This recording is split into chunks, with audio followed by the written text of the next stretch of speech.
Alright, sagutin natin ang puzzle na ito natin ipinost, no, mga bossing. Unang sulong ang puti, tatalunin ng itim. Pag nakatabla naman ang itim, ay panalo naman ang itim. Kaya dapat talunin siya, hindi siya makatabla. Okay?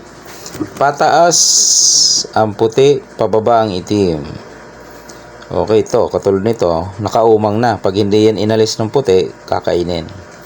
Unang tira ang puti. Okay, marami na nagko-comment. May nagko-comment, 314. Meron namang 5-4, may 5-1. Ano ba to? 4-5 pala to. Merong 5-4. Okay.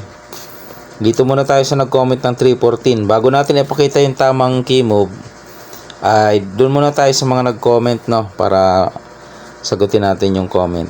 May nag-comment 314. Okay, 314 daw. Siyempre kakain yung itim. Nakadama na ang itim. Tapos daw ay itong isulong. Yan. Kain tatlo. Yan. Yung dama ng itim, kakain. Yan. Ngayon, ang gawin daw, idama sa G's. Yan, idama sa G's. Siyempre, iilag tong dama. Dito. Kasi pag dito, talo nga naman. Ayun. Okay, balik lang natin. Kaya hindi siya dito. Dito siya. Okay. Ngayon, ang sabi, dito daw ilagay. Ilagay daw dyan. Para daw kung sumulong ito, ay ilalagay dito. Wala daw choice ang itim kundi sumingit. Matatalo nga naman. Kasi dito, kain. Tapos dito, talo nga naman. Kung doon nga susulong, ibalik natin. Ibalik natin. Okay? Hindi kumain. Dumama. Sumulong dito, sumulong diyan. Ay pag dito nga susulong ang ang piyon ng itim, matatalo. Ay paano kung ito? Di ba tabla yan? So hindi yan ang tamang sagot sa puzzle na yan. Tabla yan paano mahulihin yan? Saan ka dyan? Yung kakain dito. Dito lang yan tabla na yan. Papakain niya na yung isang piyon dito siya. Susulong na yan dyan Paano pa? Pag alis mo dyan, pabayaan niya yan.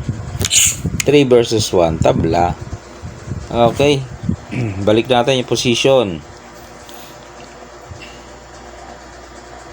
So, hindi ito ang key move 314. Meron man nagsasabi ay 15-1. Ay 15-1.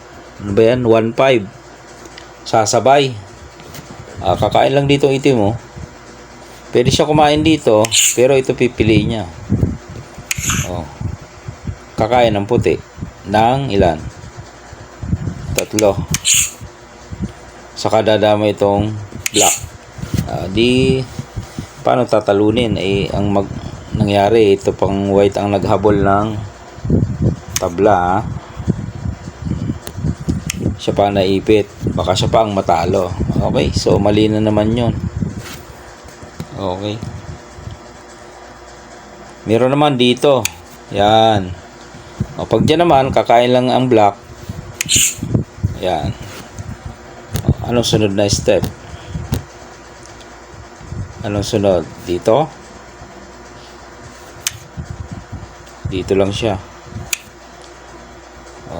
Para pag dumama, gaganon lang siya. Kain dalawa. Kain din dalawa. Okay. So, lahat ng iyan ay hindi po proper. Okay. Ipapakita natin ang tamang solusyon. Talagang saktong-saktong solusyon, mga boss. Ang solusyon dito, pinaka key move ay dito. Yan. So, mamimili ang itim kung saan siya kakain. May option siya dito. Meron din dito. Meron din dito. Yan. Isa-isahin natin, mga bossing, no? Okay. Halimbawa ay dito kumain ng itim. Dito. Yan. Yan ang pinili niya. Kakain ka ng dalawa doon. Yan.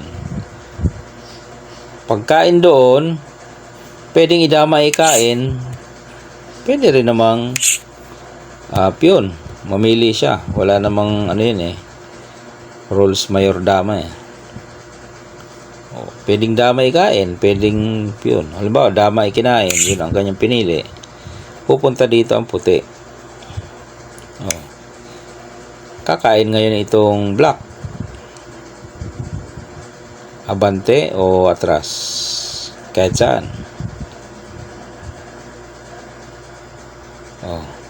Pag dito siya kumain, kakainin lang. Matatalo na, no? Pag umalis, papakain. Di ba? Ngayon, gagawin niya dito siya. Ayan. Saka mo ngayon tatakpan.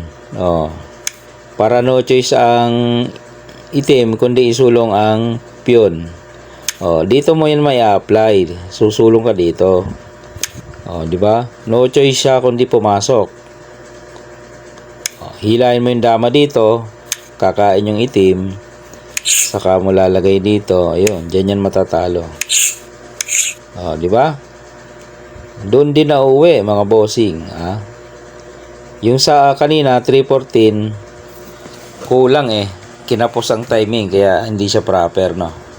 Balik natin, kasi maraming option ng kain eh. So, ito nga yung sinulong natin, no? Ito yung pinili niya eh. Paano kung dito naman? Okay. Pag dyan naman, matik, kain ka dalawa. Ayan. Kakain naman ito ng itim, dama siya. Pagkain ng itim, kain ka naman. Kakain naman ng itim, dama doon. Ayan, ganun na nang mangyayari. Dito ka ulit. Para kung umalis siya dyan, boom, talo. So, mangyayari, dito ulit siya. Takpan mo lang. Dito na naman siya. Dito ka ulit. Pasok siya. Doon ka na naman. Pagkain niya, dito ka ulit. Di ba? Doon din mauwi. Kahit saan siya mamili ng kain, doon talaga napupunta. Okay? So, yan yung pinaka-proper na key-move, mga boss. So, dito siya kumain, okay na. Dito siya kumain, okay na. Paano kung dito siya kumain? Ayan. Isa sa mga option, dito siya kumain. Di atras ka lang. Atras. Kakain siya ngayon, dama siya. Saka gaganon. Kain, dama ka. Talo yung maliwanag. Okay na mga boss. Yan yung solusyon, ha? So yung mga unang solusyon ng mga nag-comment ay hindi proper, mga boss. Ito na yung pinaka-proper, mga boss. Kahit saan siya kasi kumain dito ay talo. Okay? Hindi nakatablang yung team. Alright. Salamat mga boss. Kung nasiyahan ka, di okay. Comment ka dyan. Salamat sa iyong panonood.